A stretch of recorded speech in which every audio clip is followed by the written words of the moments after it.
Hey everyone, thanks for stopping by the Standards Weekly Check-In. I'm Colin, behind the camera got Heavy Metal Dylan. What's up? Today we're going to get into some staff picks, flip through some recently priced records. Very short flip through this week. I feel like we had a long one last week, short one this week.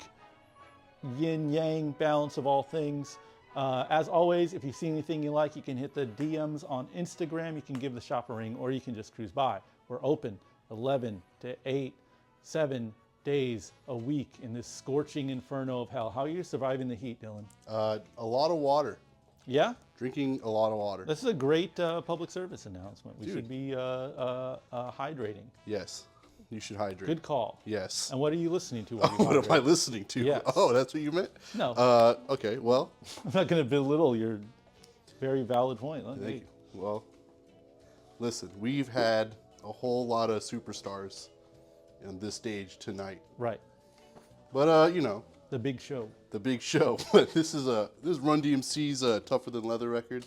I think I don't know what, every time we get Run DMC, I have to just listen to it. I don't know what it is. I thought I'd be over it by this point in my life.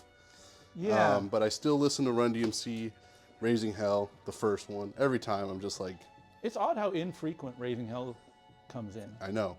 This is rare for me to see too in the shop Yeah, anyways. absolutely. Raising Hell, I guess, is just because it was such a big album in the 80s and how few copies roll through the door, like compared other albums that have sold similarly, you'll see pretty regularly. I don't know if that means people are holding on to their Raising Hells or if maybe those sales were all on cassettes, CDs, I can see etc. that. I can But see that. regardless, yeah, they are. It's still. It's not. You don't feel a little silly listening to. Sometimes there's some tracks when Mary Mary comes on, you're like, all right. But like, I don't know. I still like it's just nice to listen to in shop. Yeah, you're not too self-conscious about the hills and hills. Every fish has gills, kind of. No, No. I don't really care about that stuff. I can get past it. Sometimes, like I said, can get a little silly. Yeah. But it's fine. I support it. I was one of the few rap albums I ever really spent time with was Raising Hell growing up. So they always have a soft spot in my heart. I get you. But who's a new soft spot is you're gonna call me corny again because it's more Hungarian fusion. Everyone's sick to death every week. There's a new Hungarian fusion band someone's talking about. But no, this is a really enjoyable record. Don't ask me what the hell this band name is.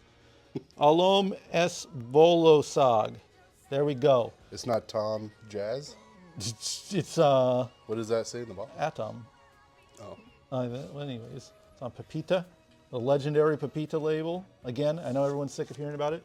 Now, one of those kind of random records you have to throw on because the cover's crazy. And yeah, it's really enjoyable. I think if you're a fan of CTI, School of Jazz Fusion, that was so popular in the 70s, and you're just hungry for more, there's not enough George Benson records in the world to satiate your hunger. Almost all the tracks in here are a little different. I think that's how you can tell it's a foreign jazz album and not American made. It doesn't really have the same, I don't know, consistency and sound. Oh, a lot of those CTI records are very different track to track. So maybe that's in keeping with it. But yeah, I would say throw this guy on, and if one track doesn't work for you, skip to the next, Something on here will hit you. But really enjoyable record. Such a cool cover. Rare to see. I like discovering new stuff like that. Fate handed me a platter of enjoyable music. It's nice. Should we see what other platters of enjoyable music we have to show the people? okay. What does Fate have in store for them? I don't know. Let's take a look. All right. Oh, Johnson. All right, we are here to break the new review of the most popular film in America right now, Yes. the new Toxic Avenger movie. Yes. Toxic Avenger, unrated. I saw it. I had a good time. I never got your official review, so I don't think I've ever said my official review. I guess my official review is I liked it. I thought it was fun. Yeah. Some tonal inconsistencies, but overall, I thought it was very enjoyable. Dylan? I had a good time. I wish it was I wish it was more practical effect savvy. That's the tonal. Yeah, I get you. Because some of it's there and then some of it's not. Yeah. And it's like, why can't it all just be that?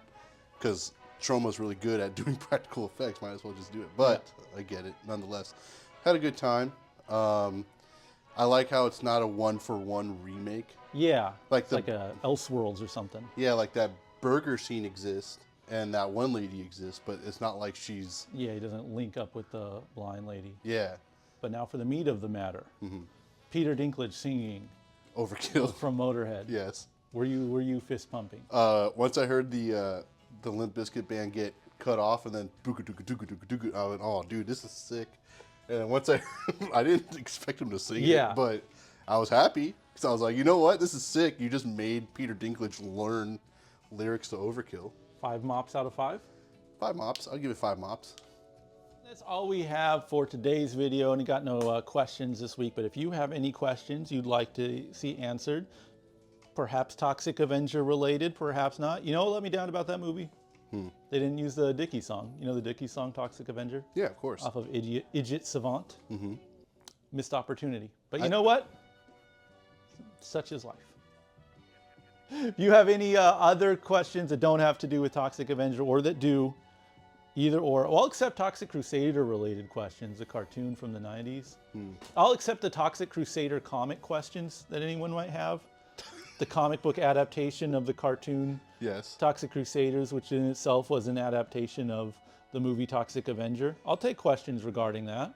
If you have any questions about the NES game Toxic Crusaders, which was the video game based on the cartoon, which was based on the original 80s movies Toxic Avenger, I'll listen to your questions regarding that too, or any other subject matter that's of interest. Hit the YouTube comments section. We will address them next week. Thanks for watching, everyone. Peace.